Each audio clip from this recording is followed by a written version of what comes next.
We're going to start with a bit of a Reiki session today.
Hello everyone.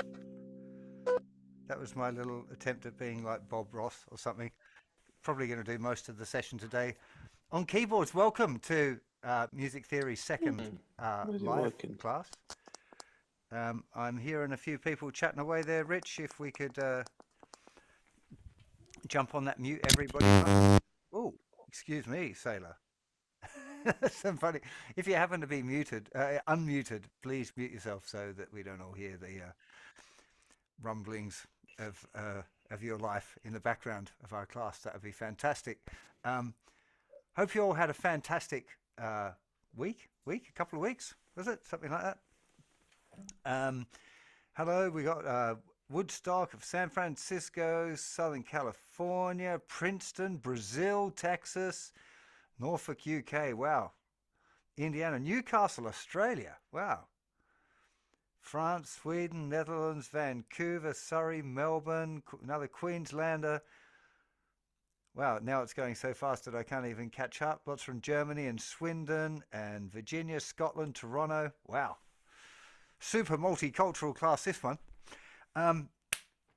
So, the idea of today's lesson is to talk a little bit about scales and the relationship that scales have with chords, because it's something I get asked about all the time.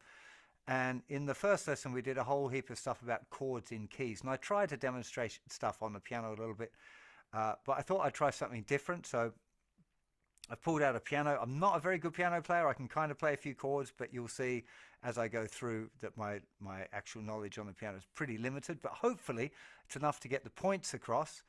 And I do think that a lot of this sort of theory and the understanding of the relationship between chords and scales is much, much easier on piano. When I started learning about modes and using the major scale properly, I was studying at the Conservatorium of Music in Tasmania, and we had to learn piano as a second study. And it really helped me. It really made sense of a lot of things that I'd been doing on guitar, but I didn't really understand why they worked. So a lot of that's what I'm planning to talk about today. So one of the things that people often get confused about or talk about is this idea of struggling to kind of make music out of scales, or just running up and down scales and wondering what scales they should learn. And there's so many kind of loaded questions around that. So I'm going to go for a couple of assumptions here and just run you through some basic ideas to do with scales. And the first one is the first scale most people learn if they're playing guitar is the minor pentatonic scale. Now, the minor pentatonic scale is really good because if you're playing a blues, which is a really good kind of starting point for improvising, all of the notes in the minor pentatonic kind of work over all of the chords in the 12-bar blues, and like let's say in the key of A, so A minor pentatonic and the A 12-bar blues, A7, D7, E7, they kind of go together, and you can improvise a kind of rudimentary sounding blues with those tools. Now, it's not really the right way to learn blues, if I'm honest, and I've got a new course coming up that we're working on at the moment, which is going to be much more the right way of learning blues, which is about learning licks. So when you're learning blues and you're using the minor pentatonic, the correct approach isn't playing the scale up and down. If you've been guilty of doing that, you'll know that it doesn't feel very satisfying and it doesn't sound very good. If you're playing the minor pentatonic in a blues thing, you need to be playing licks, like little phrases. And I feel like there's a pretty strong division between learning blues, where you have a minor pentatonic scale or whatever. There's actually a lot more notes than just that, but there are licks that you learn in a blues language, and it's putting together those words, those licks that you learn in an interesting way. That's kind of the point. Sorry, I got distracted. A little pop-up came on about something to do with translations, but I don't know what that is. Anyway, I feel like there's a big division between music that is based on a language like blues and music that's based around the major scale, which is much more about kind of melodic ideas, finding melodies within a chord progression. And then I call it reactive listening, but you'll understand a little bit later how that works in practice. So what I thought I'd start off with, one more very important point is about people often ask about what scales they should learn when. Now, we're going to be looking at the major scale only today, right? So the minor pentatonic and the blues language, it's a different thing. It kind of functions in a different way. It is literally learn licks, the words, learn to put the words together in sentences, i.e. phrases, and then learn to put them together in a story. So you're a blues poet and you're putting the words together to make a story. There's not so much theory, and there is more complicated places you can go with it, but as a starting point, that's how it works. This other side, where you're playing music based off of the major scale, covers 90% of the rest of the music that you're likely to encounter, unless you're playing jazz or you're playing classical music. So these other scales that you've probably heard of, the harmonic minor scale, the melodic minor scale, even like whole tone scale and diminished scale, those things, they've got very specific use cases. So using the harmonic minor scale would work really well if you were playing over a minor 2-5 in a jazz sequence. If you don't know what a minor 2-5 is, or you never played a half diminished chord or whatever, you just don't need to go there. Don't spend your time learning the harmonic minor scale. I spent loads of time learning all these different scales, and I hardly ever use them.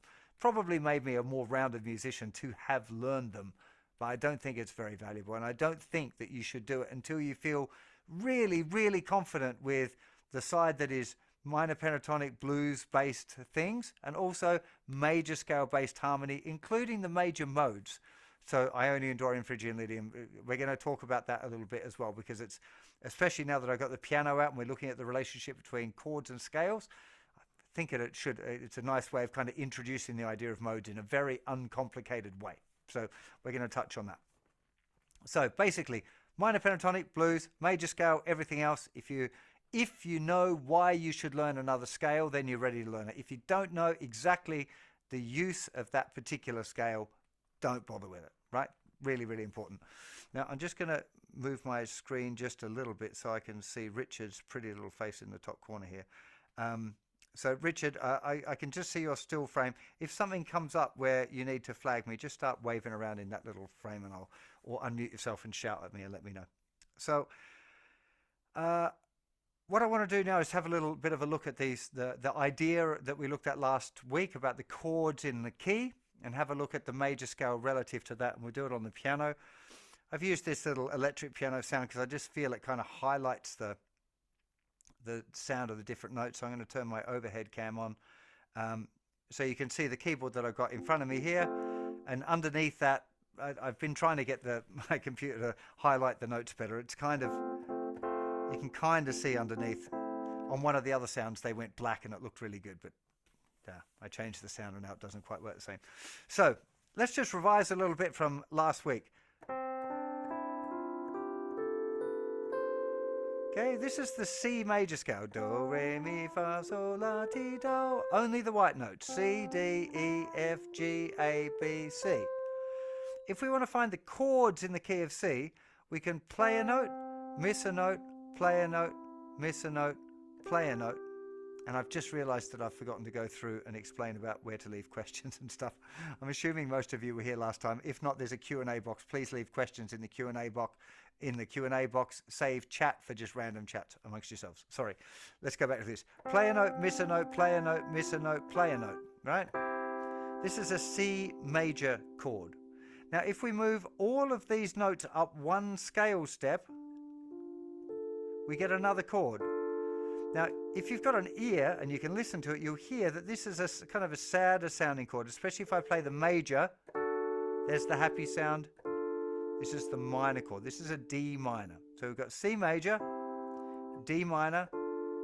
If we move it up again, we get an E minor. If we move it up again, we've got an F major. If we move it up again, G major, up again, A minor, up again, B diminished, and lastly we move it up one more time and we get to C. So if you're just playing, for example, a regular song, whatever, you could a pop song, you might play C, you can C, to G, A minor, just to pick on a pop progression, to F. So I'm just using this same, the movement is the same. It's the same shape all of the way through. The piano is pretty simple when you think of it like this.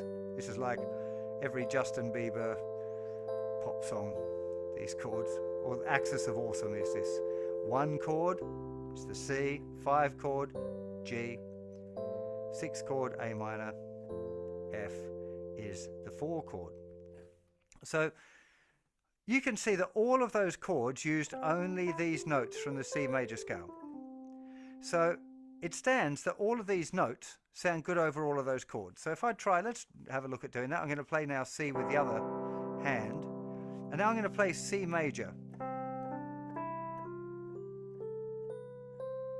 Sounds great, right?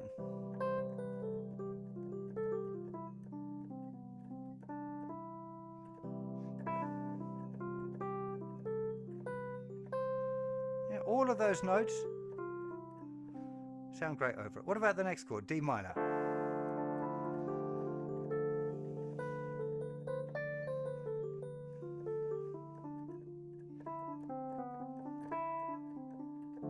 Sounds great again. All of those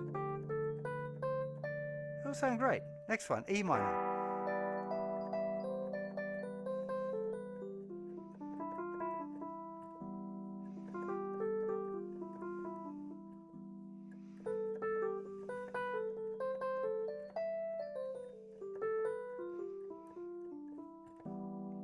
You can see it's working. All of the notes sound good, right? F.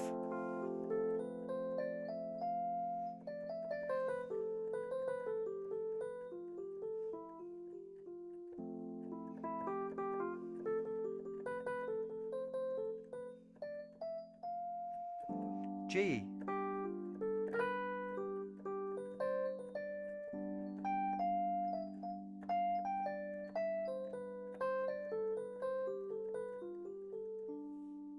A minor.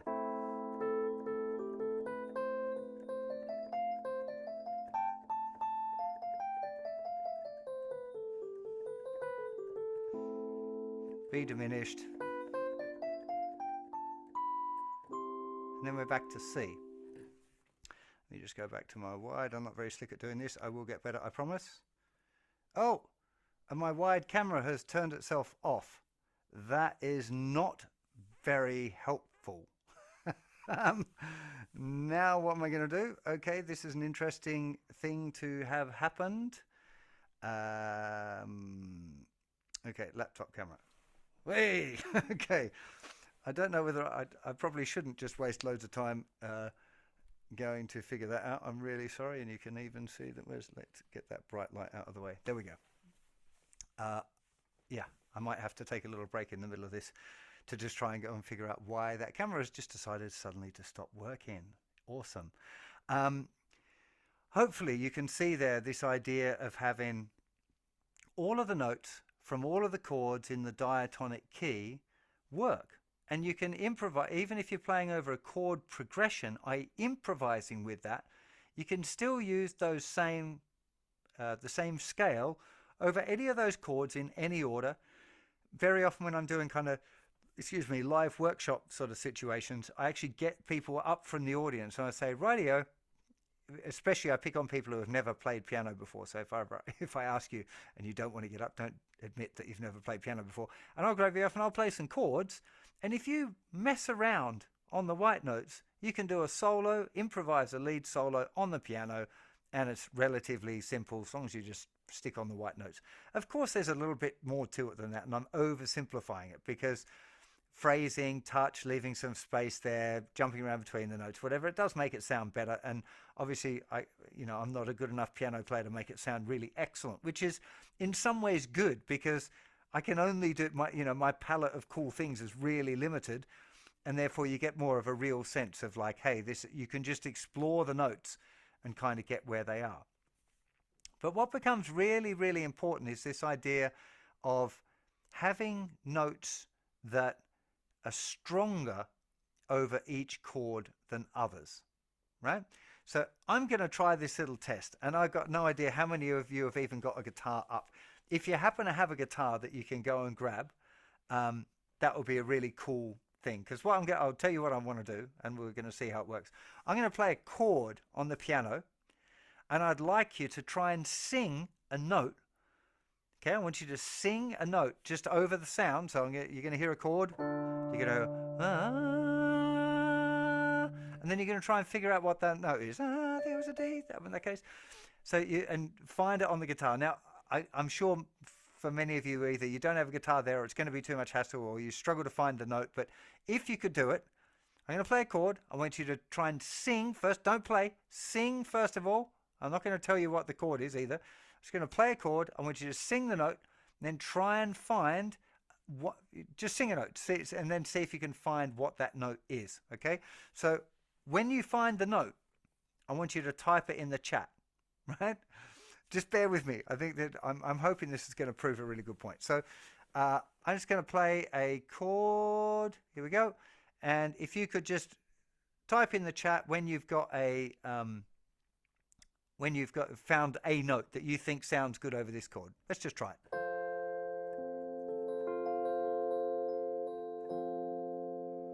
Yeah, there's the chord.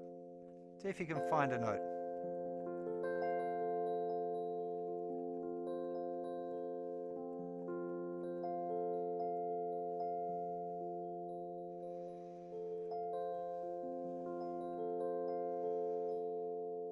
Yeah. It is more or less what I wanted, what I was expecting.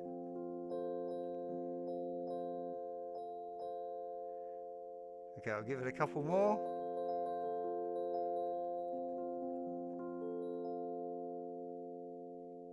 Now, if you're just watching at home and you're watching the chat, or maybe you've put your note in. Okay. Did you notice that they were nearly all F's, A's and C's with the occasional E? Nearly all. Not all. Nearly all. And you could have heard other notes. The chord that I was playing was an F chord, an F major chord. And the notes in an F major chord are F, A and C. So without prompting, without you having to figure out or calculate, oh, there's going to be this note or it's going to be that note, you all heard chord tones as being the note that you felt connected with that particular sound. And this is a really, really big deal when it comes to understanding how you improvise and how you create melodies using scales, i.e. the relationship that the scale has over the chords that are being played. Right? This is such a key thing for me. I'm going to do one more. I'm going to do one more chord, and I want you to put in what your notes are that you find, because that was quite a fun one. Okay, here we go. This chord.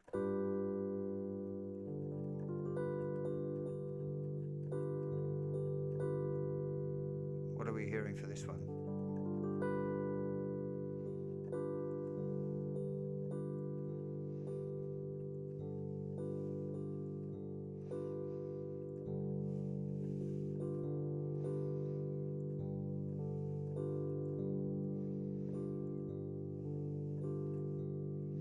So if you're watching along and you're seeing these chords, you could even maybe take a guess if you've been a theory student of mine for a bit. Maybe you've done a bit of practical music theory. You're like, oh, most of these notes go together. I can probably guess what the chord is.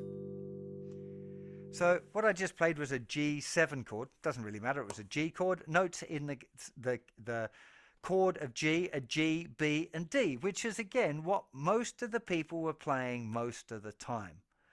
So it is, when you hear, if you sing a melody over a chord progression and you just make something up, you very, very often will find the chord tones.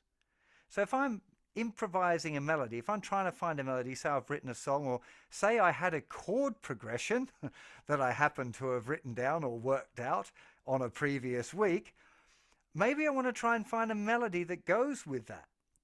So there's a few different ways that I might approach doing that. I could think about it, and I could think, hey, I'm in this key, and therefore these are the notes, and then I've got this chord, and the notes in the chord are this. Or I could just play the chord progression and practice singing around until I found something that I liked, right?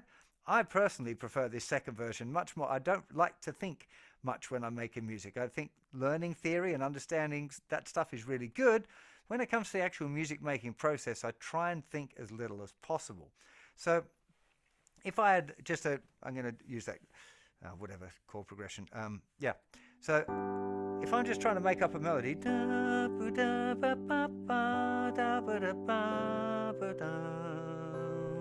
okay, let's just pick on that much. I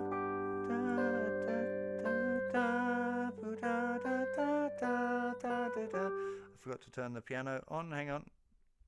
Okay. So I went.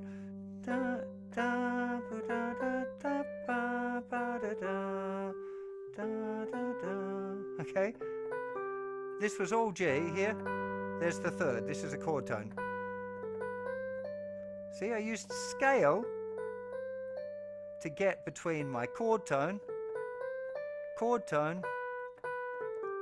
and then again stepping through a chord tone, and then I moved to the C chord, and I've finished on a little chord tone there. There's C, E, and G. So this thing, where's my laptop? There we go. So glad that I've got this emergency laptop camera. Hey, this idea of finding the chord tones with what you're playing is really, really valuable. It's something that it's important that you understand that it's something you'll do instinctively, that you don't have to think too much about it. I wouldn't worry about it. It's something that when I started getting into improvising and learning the major scale, I've become really conscious of like chord tones and arpeggios and trying to work out what chord I'm on and all of this stuff. And it's excuse me, I kind of feel like that takes away from the music to some extent, that if you let yourself get into this super thinky mode. So all of the notes in a particular key sound good over all of the chords, but some of them are more equal than others. I call it the Orwellian principle, okay? All pigs are equal, but some are more equal than others, from 1984. What is it called? Animal Farm. Great book if you haven't read it. So when it comes to playing scales, yeah, I can use any of the notes of C major scale over C, but some of them are going to sound better than other ones by a lot. So let's just have a little look now. Let's go back to overhead. So here's a C chord, right? You can tell the C start when there's the two notes together, the two black notes. C is immediately to the left of the pair of black notes, and like I said, it's play one, miss one, play one, miss one, play one. So there's the C major scale. Okay, so C. Let's just look at each of the notes and what they're doing and why, how they work and their function. C. That's going to work over a C chord, right? There's not much that can go wrong playing a C note over a C chord. What about the next note, D? You can hear it's created a bit of tension already. It wants to crawl up or go. It's resolved. Not many people, if I played this, would go straight away and sing the D. They just wouldn't do it. They'd sing da or da. Unless you're in crowded house, you're probably not going to do that. Next note, third. Lovely note to sing over the C. Okay. F. Now this is a pretty crummy note over a C chord. It just doesn't, it's drawing to there. If I played a little melody line, you can hear it, it's really pulling to that E. This is being a semitone away from the the chord tone there. It just makes that pull. It's just got to resolve.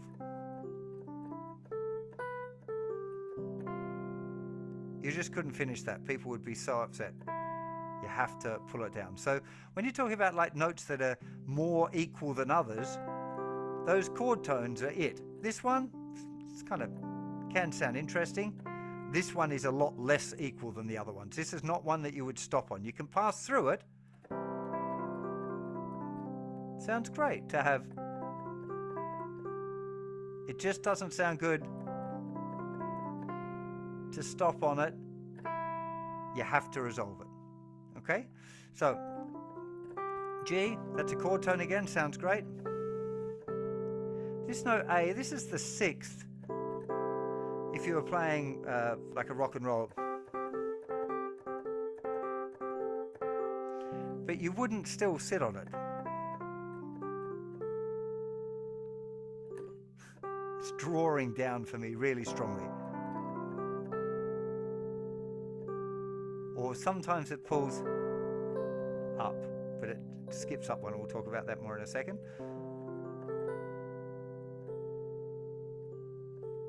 So we're talking about A first. Okay, so you just don't want to sit on that A. So that's not very equal either. So we've got great, okay, great, not very good at all, great, okay. Now this is a really interesting one. This is the note B over a C chord.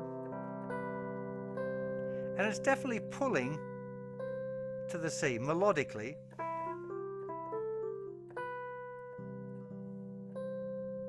But it's also a really nice one in a chord of C. So if you see this pattern, now we went play a note, miss a note, play a note, miss a note, play a note, miss a note. If we do that again, then we end up, it's a C major 7 chord. It's the name of that chord. So sometimes playing the B can actually sound pretty cool. It depends on what the next chord is.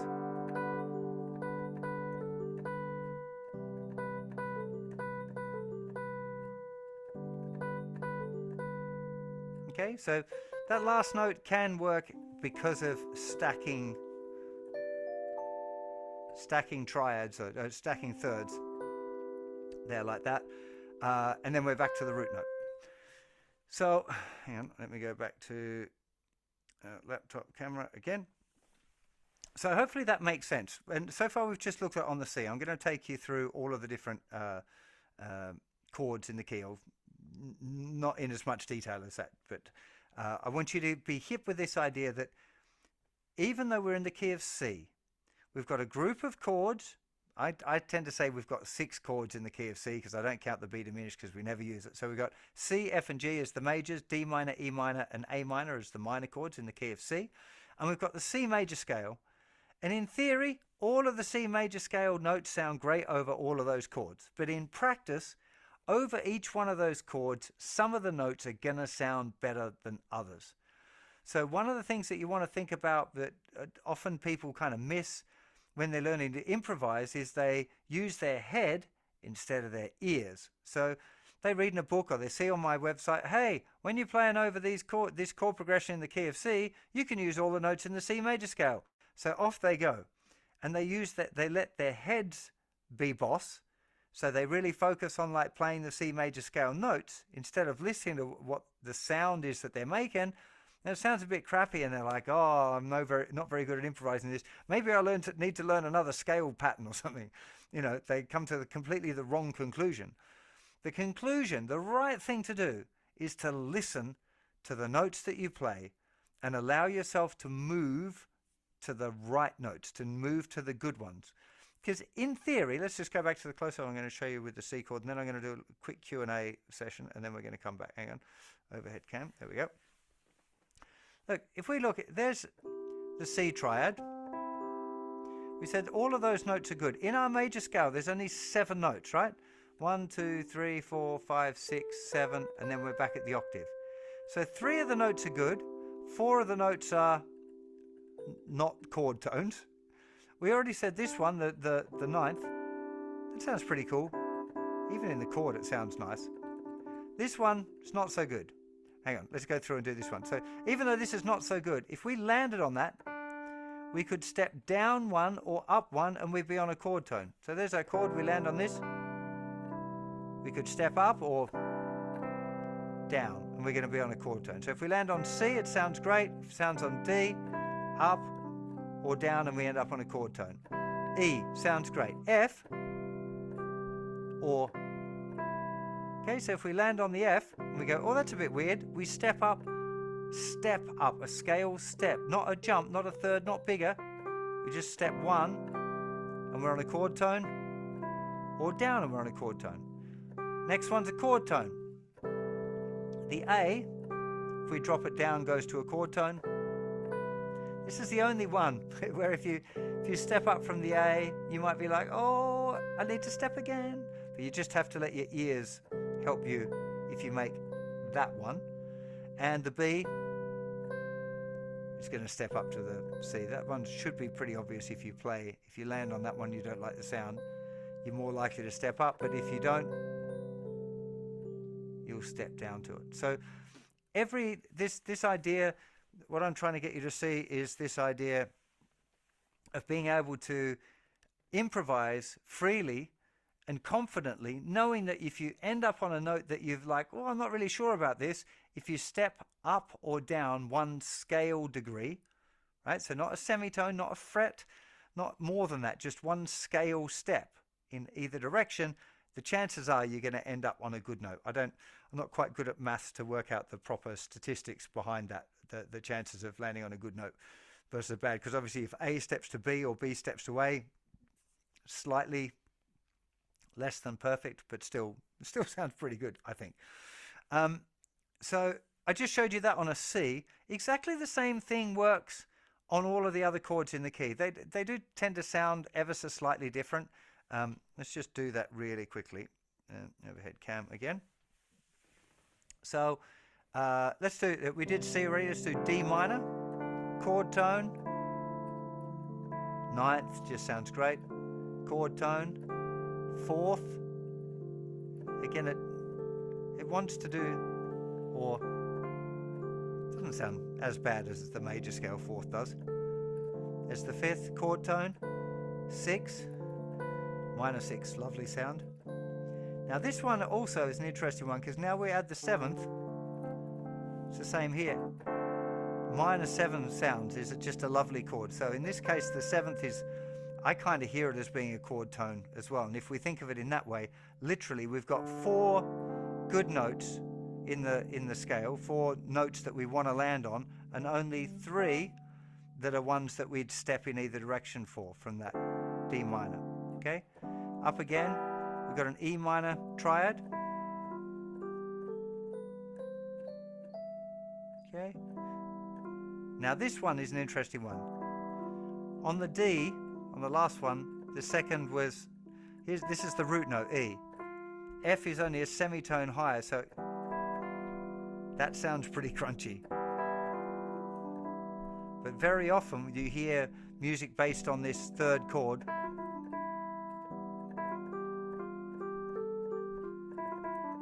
You get this sort of, it steps from the root note up, back, and up. It wouldn't sound great to go and then just sitting on it. That just sounds really not very good. Chord tone again. This is now, where are we? The fourth, that's fine. Fifth, chord tone. This is a flat six, so again, you get a lot of that.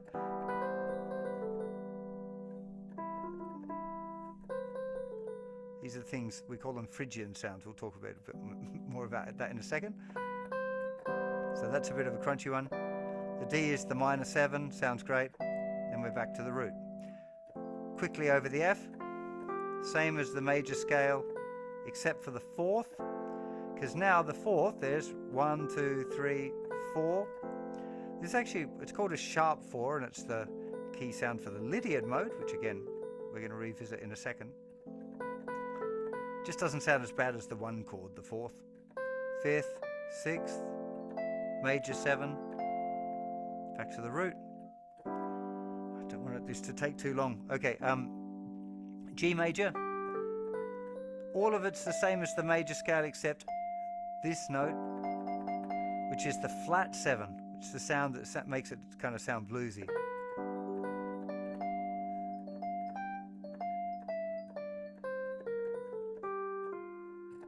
That sound, okay? A minor, regular 3rd here, 2nd is nice. Okay, not like the Phrygian, like the chord 3 was. It's got the 6th though. This is the 5th, 6th, and we don't want to be, that's a funny note to stop on.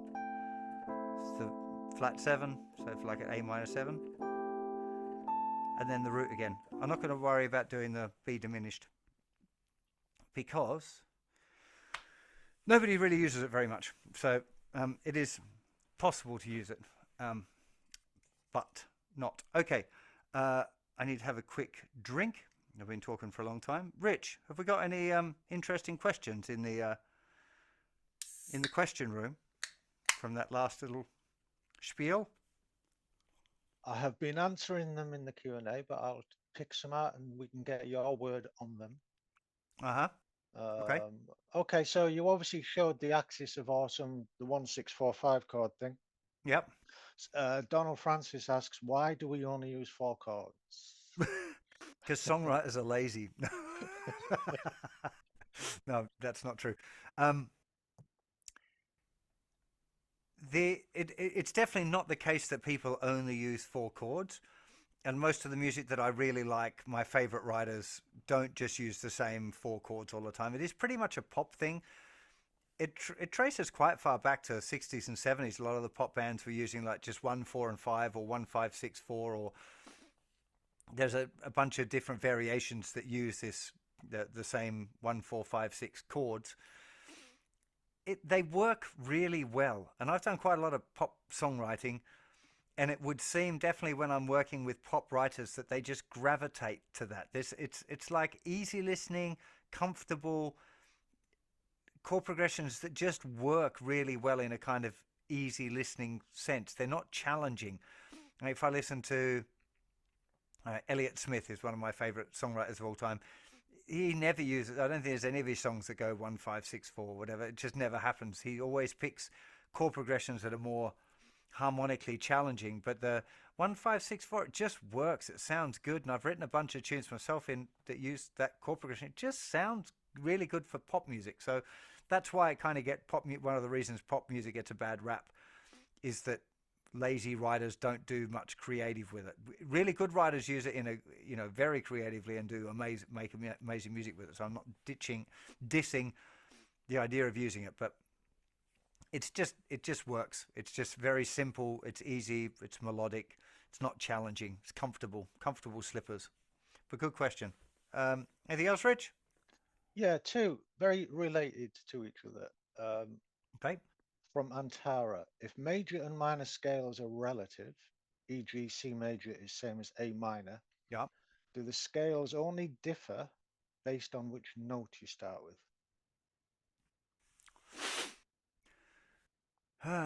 Okay. How do I describe this one without going too crazily off-piste? If I understand, what's the second one? What's the other related one? Just in case I can tie them together. The other one from Rock.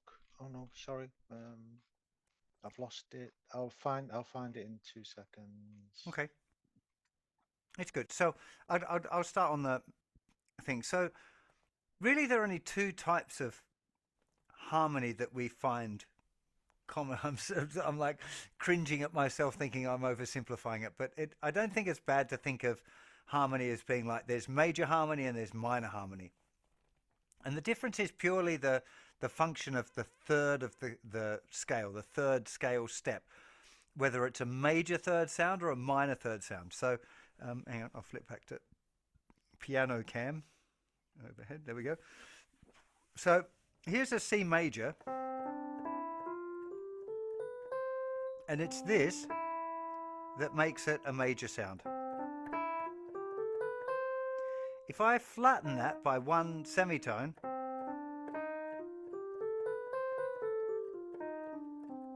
we actually get that scale called the melodic minor scale, which you can play over a C minor chord.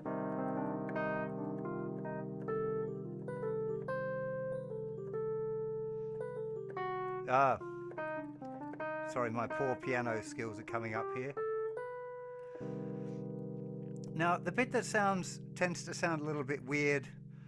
Am I talking rubbish? Oh no, no, I played right. Sorry. Now, this note tends to sound a little bit. Is it the harmonic minor scale? Jesus, what's going wrong with my head now? No, I was right. I'm right. Sorry. But it's this function of this, the major third or the minor third. So within the major scales, we'd have this thing called, I haven't done the mode yet, but we'd have, that's the major scale, but also a major mode that has this note would be the Mixolydian mode.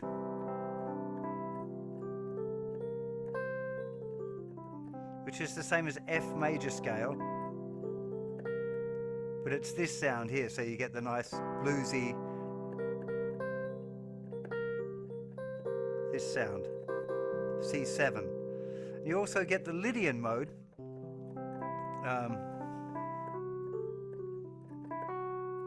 which is the same as G major scale, but it's still major.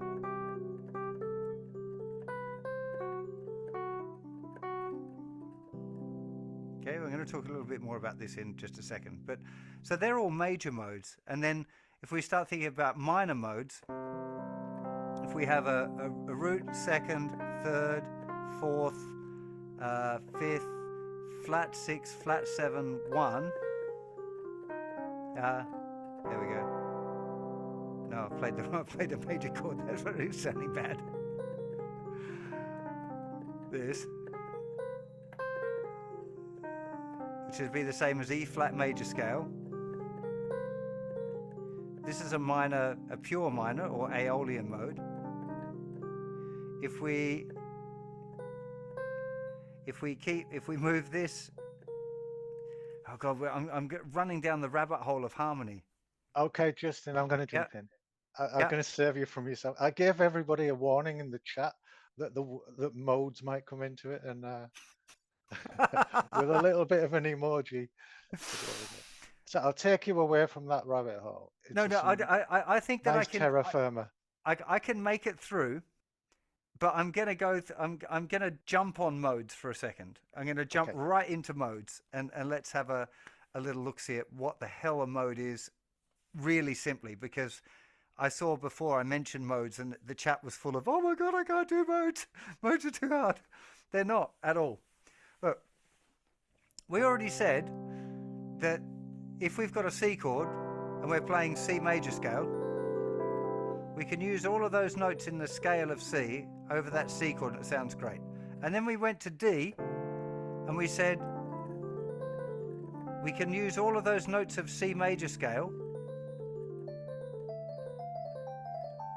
Okay, and actually what we're doing here, even if we start on a C still, so forget about this, modes have to start and end on a certain note rubbish. If we still start on C,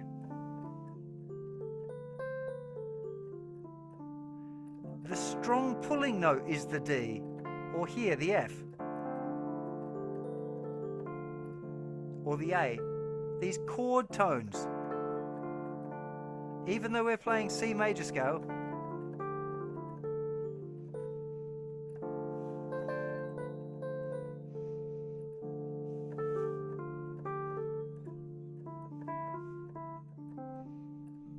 the fact that the notes that we want to land on are this D, F, and A, theoretically means that we're now playing in D Dorian. Now, it doesn't matter that it's got a complicated Greek name. All that it means is that we're playing C major scale, but we're hearing the sound of D, these chord tones of D, as being the stable notes. They're the notes that we want to land on. That is it. It's not more than that. Right? There's lots of songs, great jazz songs and stuff, that are modal tunes in D minor, and they use this C major scale note over the D minor, and it's called D Dorian, but it doesn't matter. It's just they're pretending, it's kind of like basing the whole song off a D. If we were playing a chord progression that went D minor, G, C, I wouldn't necessarily think that I was playing D minor now. Dorian. I'm just jamming in C.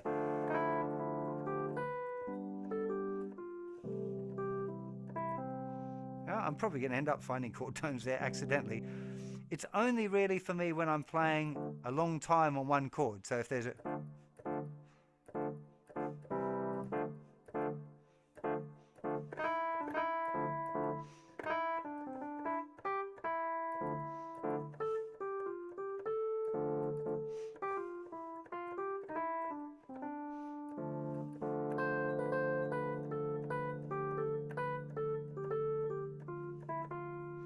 all of this mucking around, this is D Dorian. It's got a fancy name, but it's not. I'm just thinking C major scale played over the D. And you can hear it's got a different sort of flavor to it. Now, I'm going to play now on E minor. Now, the only difference between this D minor and this E minor is that it's up one tone. It's the only difference. So I could use the transpose button on the keyboard and make it sound the same. But if I now play from E, okay, if I'm thinking now in E, I'm still using C major scale.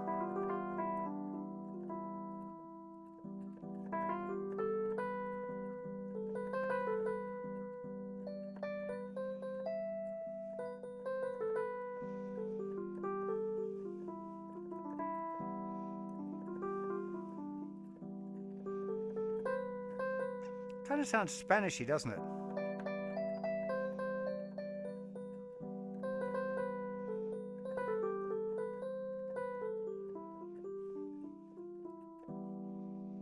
Now, that's the Phrygian mode, but it's just C major scale, but the notes that I'm targeting are these ones, the chord tones of our E minor. That's the only difference. Let's go to F.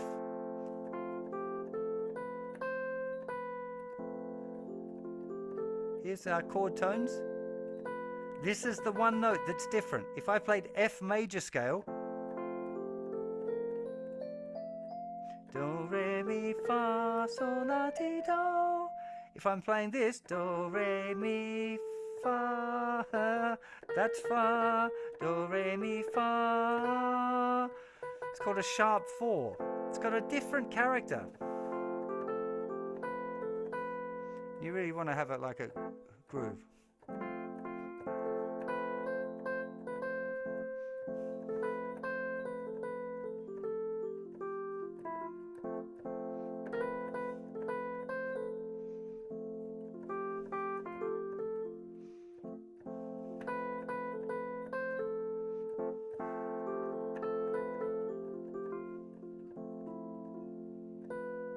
You know, that's the sound of the Lydian mode, right? Again, major scale would have this.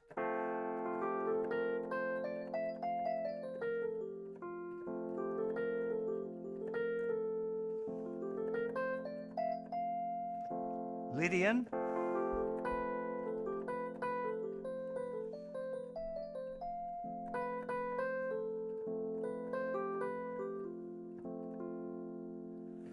So I'm not going to keep going through those even more. Laptop screen.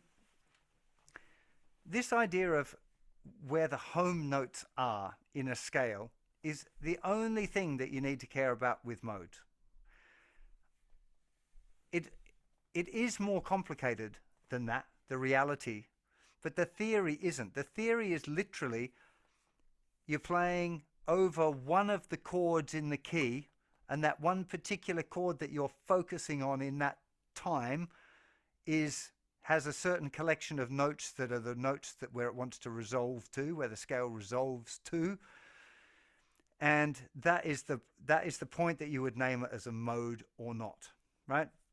Really good example, one that I felt helped clarify in my mind, was playing a G blues, and over the G7 chord I was using the C major scale.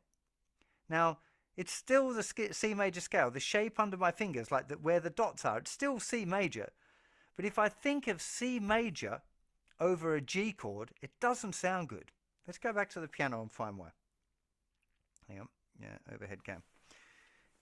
The Mixolydian mode. It's used great for blues, so having...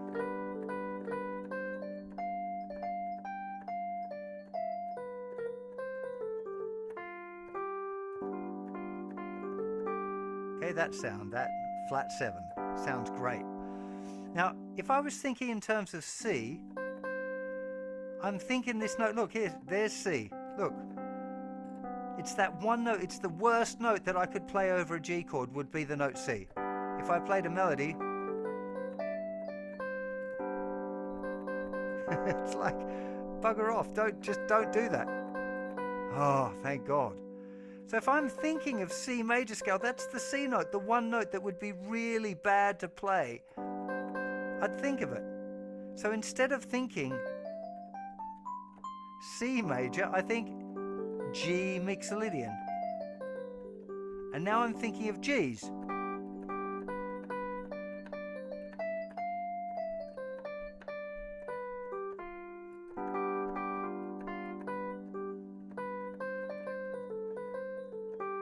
I can play the C. I just don't want to stop on it.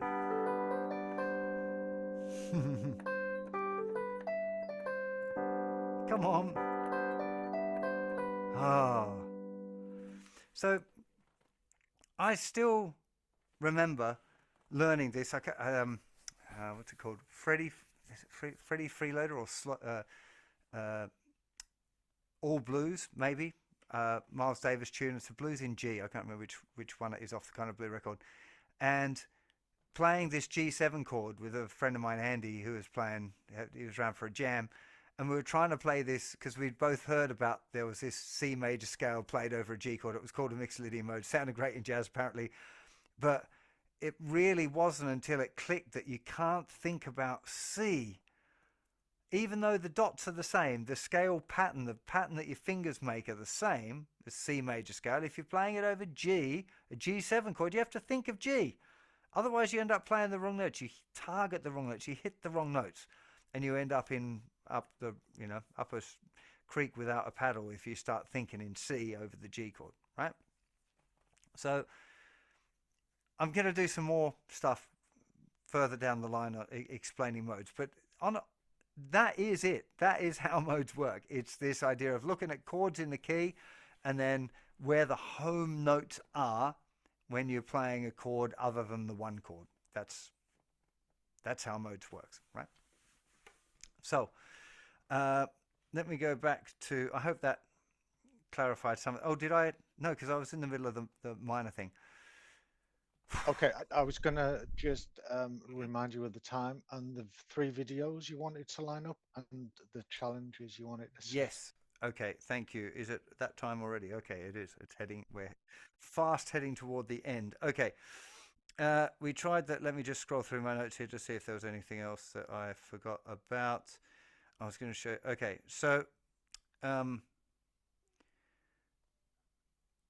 am I going to do this? Which order am I going to do this? I'll just have to make time for these. Okay.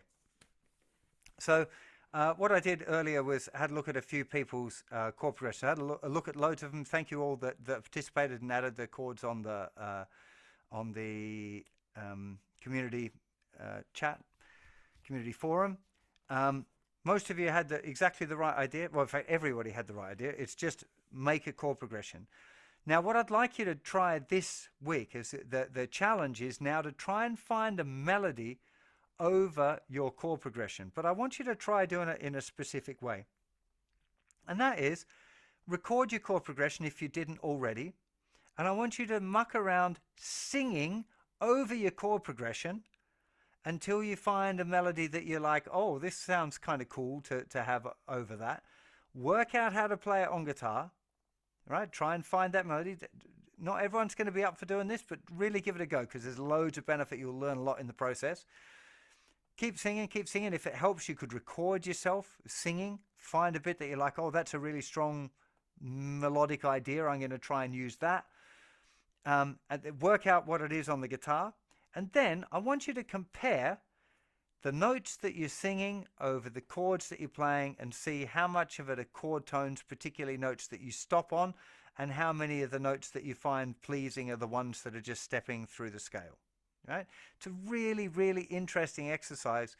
I used to do it years ago when I was, years ago, obviously, when I was first learning about harmony. I used to go to shops and I could read music like the basic notes on a clef, still using Every Good Boy Deserves Fruit or whatever, but I knew the chord tones and I could look at the chord on the sheet music and then look at the melodies, particularly like Beatles books or whatever, and I'd look at the melodies that were being sung and I could clearly see how often it was notes in the chords that were forming the melodies. So the idea, what I'm trying to get you to do is I'm trying to get you to listen when you're playing a melody. When you're improvising or jamming or whatever, I want you to listen more than think. Your fingers have to learn the patterns, and I'm not saying don't learn scale patterns, but let your ears be the thing that dictates what forms the melody. It will really make such a massive impact on how good your improvisations sound and how good they feel. Because when you get it right and you start noticing like, oh yeah, this is a funny note, I'll just move to that one. Oh yeah, here we go. It feels better. It feels more expressive and it feels just better. So try and do that. Now, the first one I've got up is Sylvia. Thank you very much, Sylvia. Now let me just see if I can do that. So we're just going to have a look at Sylvia's chord progression. It's a really, really nice diatonic one. So it's using all chords in the key. I've only watched it a couple of times. I think it was in the key of D major. But just imagine yourself at home singing a bit of a melody. Okay, I might try it a little bit as well, which would probably put you off. But anyway, let me just rewind this back to the start. And now I have to do my screen sharing thing. Sorry, guys. Let me just deal with this technical stuff. And I want that screen there. And now we go. Here's Sylvia. So let's have a listen to Sylvia's chord progression. Where's my cursor gone? Hopefully you can hear it.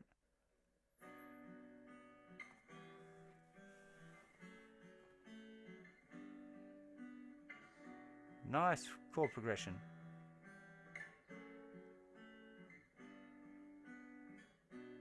Da da da da da ba da da la da da da da da da da la da da da da da da da da da da da la da da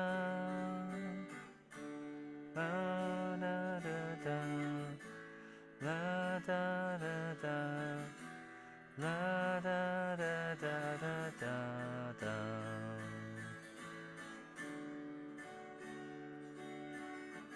I'm going to shut up now, but see if you can find your own chord progression as you're listening along.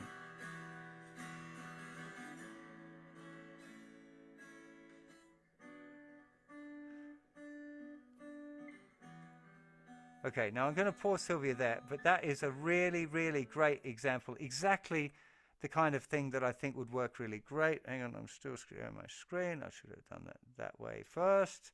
There we go. So, no disappointed my other mic. I was so happy that I got this other mic set up and other camera set up and it turned itself off. Yay! what's really great about the way Sylvia's done this thing is she's also structured it like a song already. Now, I kind of hinted already at this idea that I'd like everyone to try and write a verse kind of a chord progression and a chorus kind of chord progression. That one felt really nice, especially like resolving and then going to the chorus with a simpler pattern and based around the one chord in the key of D, and the verse is based around the B minor.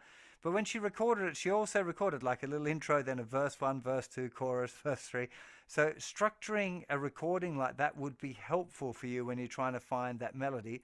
But don't feel like you have to do it all at once. Feel free to just do little snippets of stuff to work on. Very often, if I'm writing a tune, I'll play the verse progression around and around and around over and over again until I find some little gem that just happens, like some serendipitous accident comes along and says, hey, this is a melody that you might like. So that was great effort, Marie. Next one I was going to do is Mal. Now, Mal's chord progression, hang on, let me get him over here on this other screen with Sylvia, and I'll get him up on full screen as well. Now, the interesting thing that Mal's done here, which I thought I'd mention because it's really interesting, is he's using some open strings, particularly on like he's got a B chord and he's letting the open E string ring out. Now, normally that E note is one of those melody notes that would be clashing against the D sharp in the B chord. Excuse me if I'm getting a bit too technical here, but he's playing the fourth and the third together in the chord. And that creates a little bit of a tension in the chord, but it also opens it up, because it means that if you were trying to sing along with it, you could be singing the third degree or the fourth degree of the scale, and it would sound good with the chord progression. So it both kind of, it opens it up in some ways and gives you more options. Sometimes more options isn't a good thing. When you're writing a tune, particularly for me when I'm writing, I tend to write with very simple chords to make sure the melody is strong, and then I get all fancy pants on the chords. I don't tend to do it the other way around. That's not to say you can't. I'm sure there are many better songwriters than me that do it that way around. I'm just saying, like, for me, helps keeping it simple is often a really good idea, basically, is what I'm trying to say. Okay, let me figure out my sharing thing here again.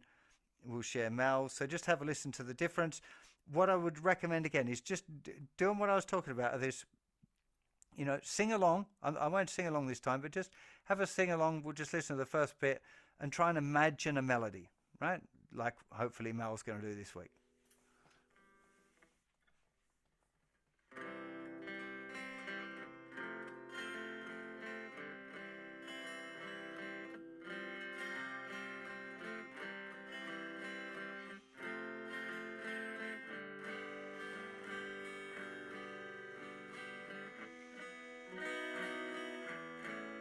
Hear these chords, very rich.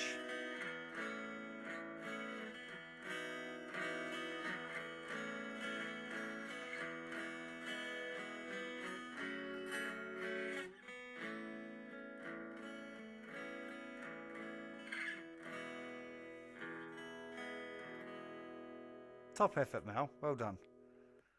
Okay, let me just get this right. Stop share. There we go. It's on the right screen. So you can hear there, by having that slight change in the way that he was using the chords and having these extra harmonics, it changes the feeling. It feels a lot more airy for me when you start adding that kind of complexity in the harmony. Nothing wrong with it, for certain. It's just a slightly different approach.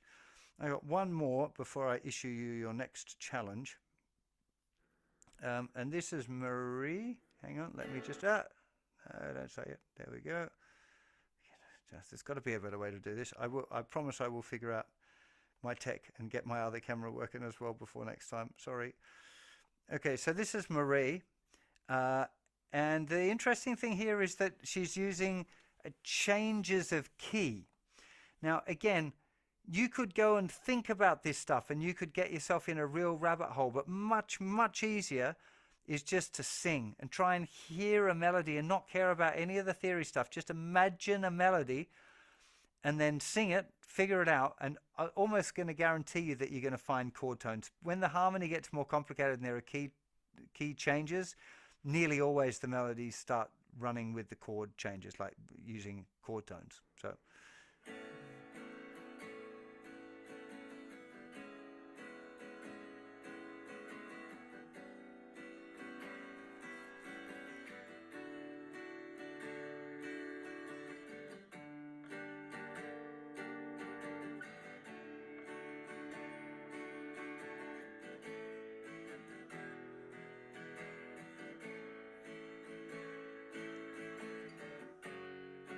big chord change there. The keys really feels different when that hits.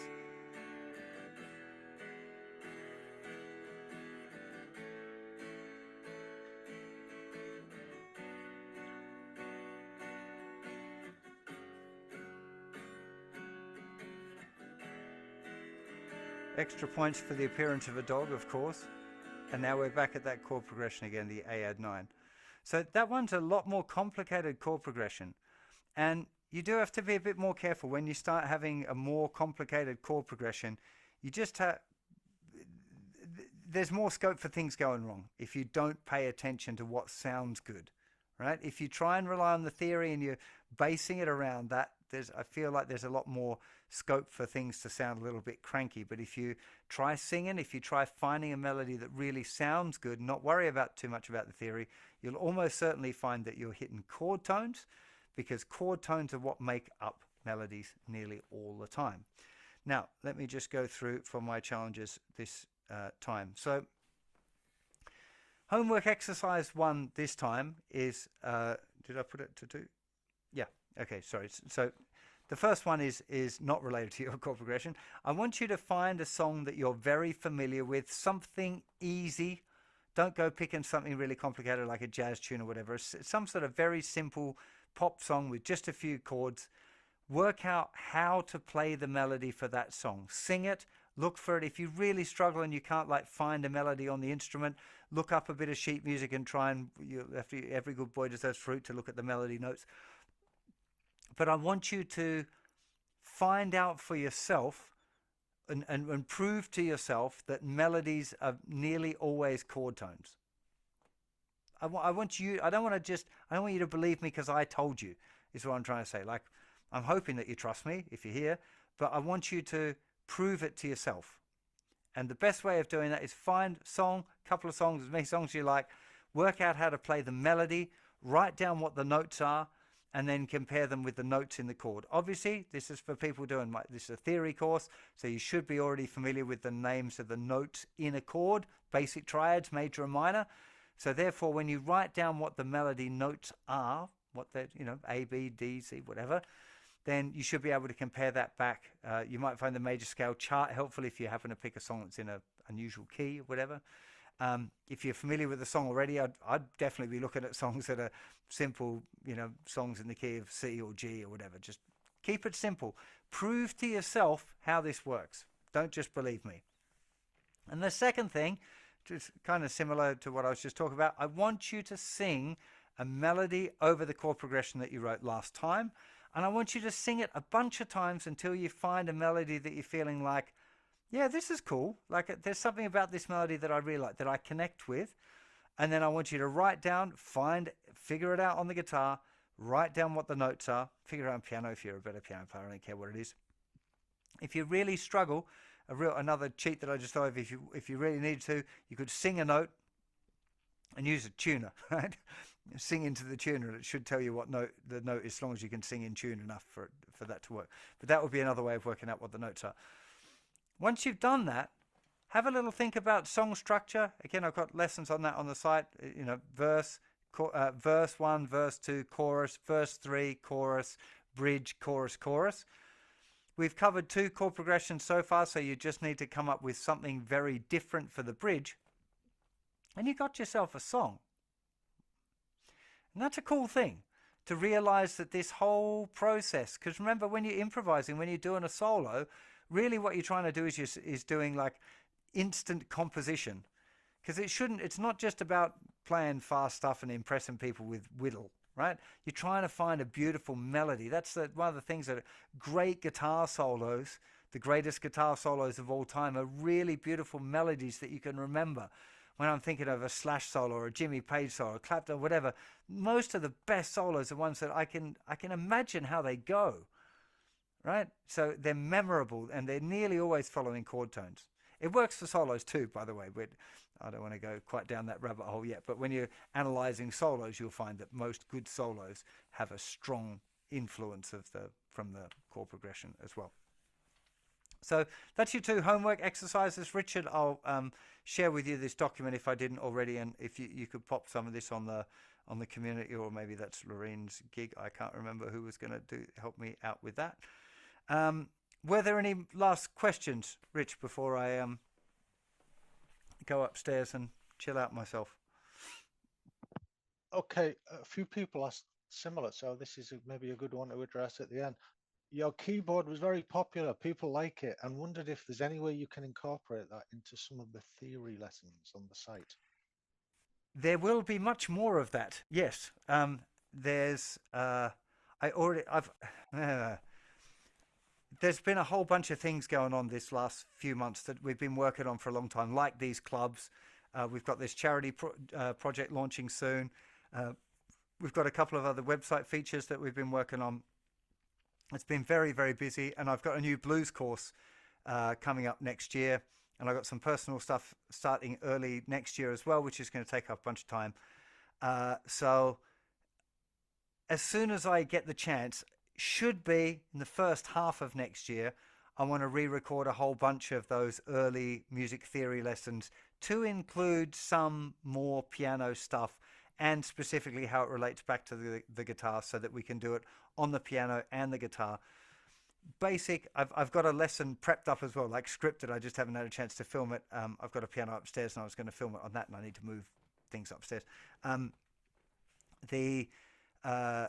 Learning basic piano skills is a really good idea. If you've been a guitar player for a while, you've been enjoying it, and you're looking for, thinking about, oh, what am I going to ask for Christmas this year?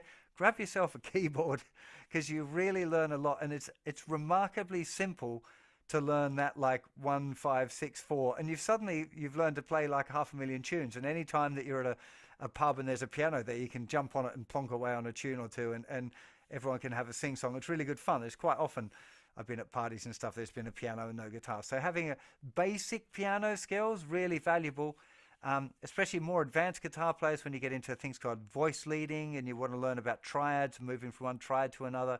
It's just really, really obvious on piano, much more than it is on guitar. So I would definitely encourage you to think about getting a piano.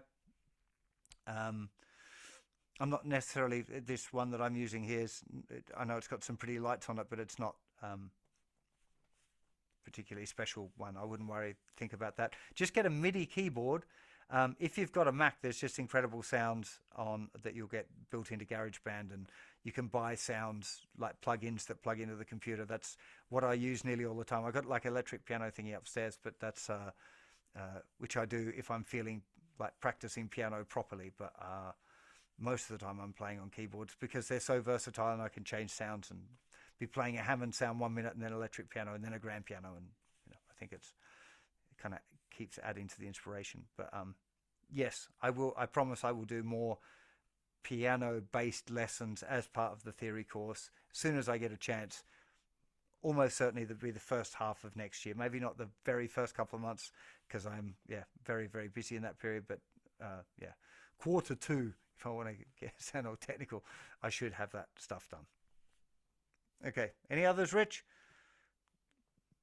Sorry, I'm looking over here because I've got another screen down here on the floor, because I was supposed to be looking up here where the other camera was up here, and I was hoping that I could just glance down, but it's all dawned upon. Okay, let's move away from music entirely and do chat. A few people seem to know that you were getting beaten black and blue this weekend. Wonder how the tournament went. I didn't get beaten black and blue, but I did get beaten. I had 2 fights and I lost both of them.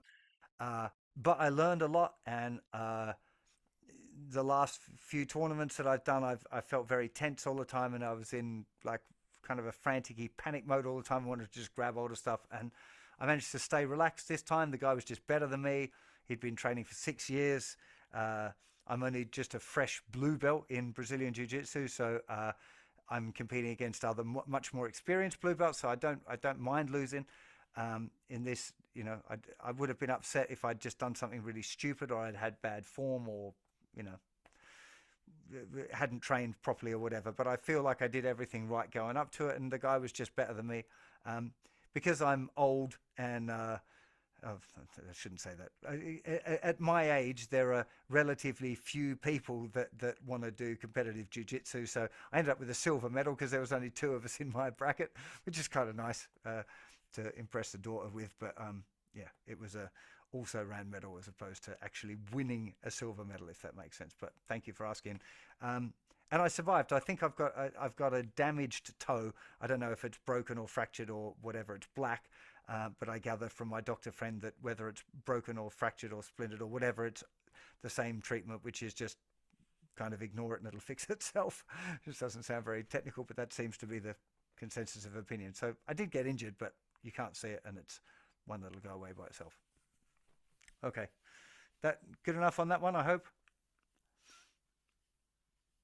Yeah, Richard is still there. Okay.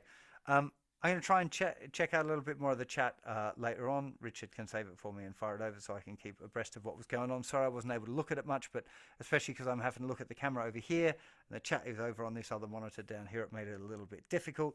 I will figure out what the hell is going on with this other camera and how I can sort that out as well. I was so happy. I was so happy it was working, and now it's just not working. Anyway, big thank you to Richard for helping the moderation. He does a lot of the behind the scenes stuff earlier as well, separating questions out so that I can find them before the chat and that I've got ideas what to talk about. Big thanks to Lorene as well, who helps with all the emailing you all the link and setting everything up. It's, you know, without the help from these people, I wouldn't be able to run these little things. So yeah, really hope you enjoyed it. Big thanks to them. I think, if I remember rightly, Richard, you could nod, or Lorraine, I think the next one I'm going to do in the theory series is going to be like a back to basics one and do some really, really simple things. A few people mentioned in the first one that was a bit over the top. And again, I've been jumping into modes and stuff like that. So I want to just take one step back and go through some like the absolute fundamentals, tones and semitones, how it works, formation of the major scale, how to think of it. We'll do it again on piano and guitar. I'll try and incorporate the two together. So that we can see the relationships. So that'll be the next one. Even for some more advanced people, I'm probably going to touch on a few interesting things that you might not have uncovered before. So that is enough for today, I think. Really appreciate you coming along and being interested. Don't forget the challenges, okay? Finding the melody and trying to analyze the melody of a song that you really like. And I think that's about it. Thank you very much. Really appreciate your time and hope you had a good time. We'll send you a little survey as usual so you can let me know things I can improve and all of that. Yeah. See you very soon. Bye-bye.